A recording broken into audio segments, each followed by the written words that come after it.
नमस्कार। बिहार में एक बार फिर चुनावों की आहट है क्योंकि 18 जून को जो एमएलसी के चुनाव हैं 9-10 सीटों के ऊपर उनका मतदान होना है। अब ऐसे में तमाम जो पार्टियां हैं, तमाम जो दल हैं, वो अपने अपने आप को मजबूत करते हुए यहाँ पे नज़र आते हैं क्योंकि अगर आंकड़ों पे जाएं तो लगभग बीजेपी यानी एनडीए कुनबे के पास में 202 विधानसभा सीटें हैं। इसके अलावा अगर हम जो महागठबंधन की बात करें, इंडिया गठबंधन की बात करें, तो उनके पास में लगभग 35 सीटें दिखाई पड़ती हैं। तो ऐसे में अगर हम दोनों पार्टियों को देखें कि 10 में से कितनी सीटें किसके हिस्से में आएंगी, तो जो आंकड़े बताते हैं वो तकरीबन ये पता चलता है कि एनडीए के पास में 9 सीटें उनकी तरफ जाती हुई दिखाई पड़ती हैं। वहीं एक सीट के ऊपर आरजेडी या जो महागठबंधन है उसका यहाँ पर कब्जा होता हुआ दिखाई पड़ सकता है क्योंकि हर एमएलसी के लिए कम से कम 25 वोट होने ज़रूरी हैं और इस आधार पर देखें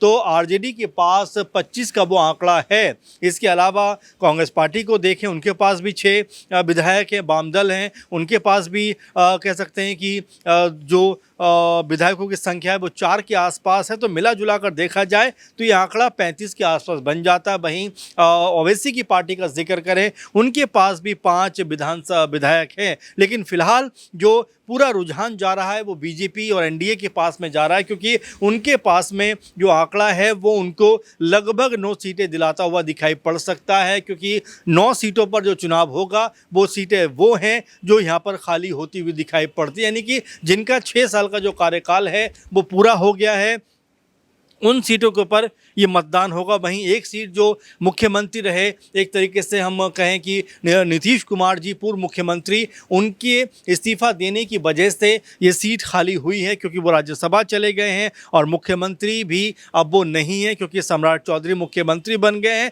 तो इस तरह से तमाम जो इन सीटों के ऊपर दावेदारी हो रही है, अगर हम गणित को देखें तो ये पता चलता है कि जेडीयू के खाते में 4 सीटें जा रही हैं, बीजेपी 3, एलजेपीआर के खाते में 1 और आरएलएम उपेंद्र कुशवाहा की पार्टी के पक्ष में भी 1 सीट जाती हुई दिखाई पड़ती है। लेकिन मसला उस वक्त फंस रहा है जब जीतन राम मांझी कहते हैं कि भाई हमें भी कम से कम 1 सीट चाहिए और वो भी अपनी मांग यहाँ पर करते हुए दिखाई देते हैं। लेकिन अगर हम आरजेडी खेमे की बात करें या फिर हम जो महागठबंधन उसकी बात करें तो उनके पास आंकड़ा 25 का है।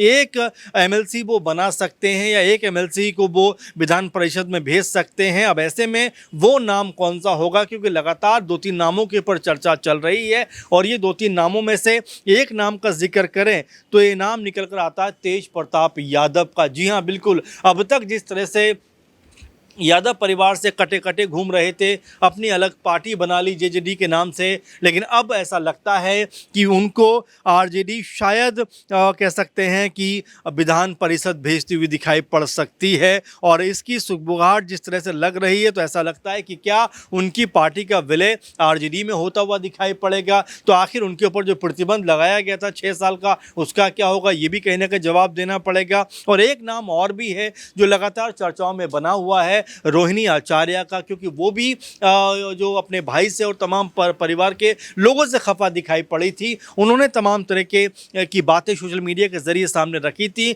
अब उनका भी नाम कहीं ना कहीं सामने आ रहा है। उनके नाम को लेकर तो फिलहाल अभी उतनी पुख्ता जानकारी नहीं है, लेकिन तेज प्रताप यादव को लेकर लगातार इस तरह का माहौल बन रहा है कि वो एमएलसी बन सकते हैं, विधान परिषद जा सकते हैं। लेकिन क्या इसके लिए तेजस्वी यादव राजी होंगे, अपने आप में बड़ा सवाल बन जाता है क्योंकि अब तक दोनों भाइयों को एक साथ नहीं देखा गया है। हालांकि जब दो दिन पहले ही जब तेजस्वी के बेटे का बर्थडे था, पहला इराज का, उस मौके पर रोहिणी आचार्य भी नजर आई गाजियाबाद में। जब ये बर्थडे सेलिब्रेशन हो रहा था उसके साथ में यहाँ पर तेज प्रताप यादव भी दिखाई पड़े। उस समय ये लगा कि क्या कोई चुनावी समीकरण यहाँ पर बनते हुए दिखाई पड़ सकते हैं, क्या पॉलिटिकल तौर पर अब ये परिवार फिर से एकजुट होता हुआ दिखाई पड़ सकता है। और जो 5-6 साल का प्रतिबंध लगाया गया था तेज प्रताप यादव के ऊपर, वो ख़त्म होता हुआ दिखाई पड़ेगा क्योंकि 42 सीटों पर तेज प्रताप यादव ने अपने उम्मीदवारों को जेजेडी के जरिए उतारा था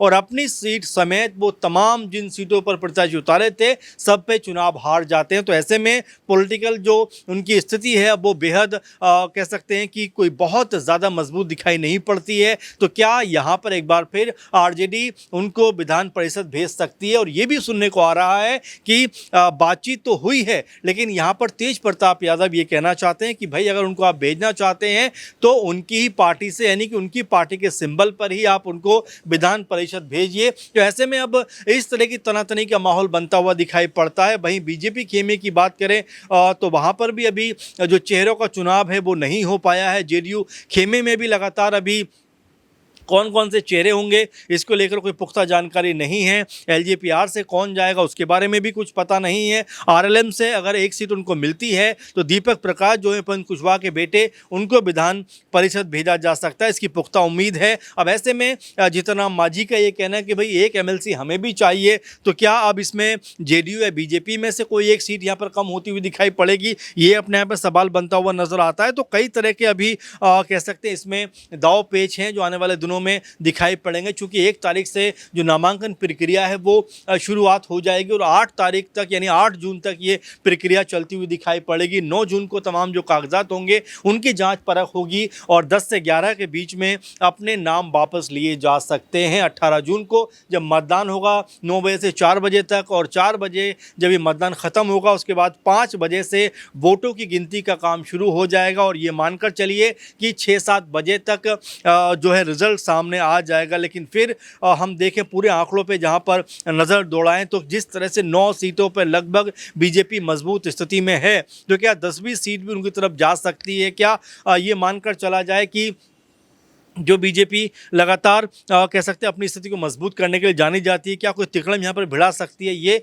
सवाल बनते हुए दिखाई पड़ते हैं क्योंकि कांग्रेस पार्टी के तरफ का पक्ष काफ़ी कमज़ोर दिखाई पड़ता है। बीते राज्यसभा चुनाव में भी उनके 3 एमएलए जो थे वो क्रॉस वोटिंग करते हुए बिहार में नजर आए थे। तो ये स्थिति कहीं ना कहीं कांग्रेस पार्टी के लिए एक नाजुक कह सकते हैं स्थिति बन सकती है, क्योंकि यहाँ पर अगर उनके विधायकों ने क्रॉस वोटिंग कर दी तो फिर ये सीट जो है बीजेपी के खाते में जाती हुई दिखाई पड़ सकती है। लेकिन फिलहाल अगर हम पूरी तरह से देखें तो यहाँ मामला जो है वो 9 सीटें तो जो एनडीए कुनबा है उनके पास में जा रही हैं, वहीं एक सीट जो है वो आरजेडी यानी महागठबंधन की तरफ दिखाई पड़ती है। लेकिन क्या ये होता हुआ दिखाई पड़ेगा? और जो प्रत्याशी का जिक्र हम लोग कर रहे हैं कि क्या तेज प्रताप यादव को आरजेडी की तरफ से मैदान में उतारा जा सकता है या यहाँ पर कोई और नाम जो है वो सामने आएगा? क्योंकि तेजस्वी यादव और तेज प्रताप के बीच में अभी भी कोई बहुत बेहतर ताल्लुकात दिखाई नहीं पड़ रहे हैं। जन्मदिन के मौके पर भी जब तेज प्रताप यादव पहुंचे थे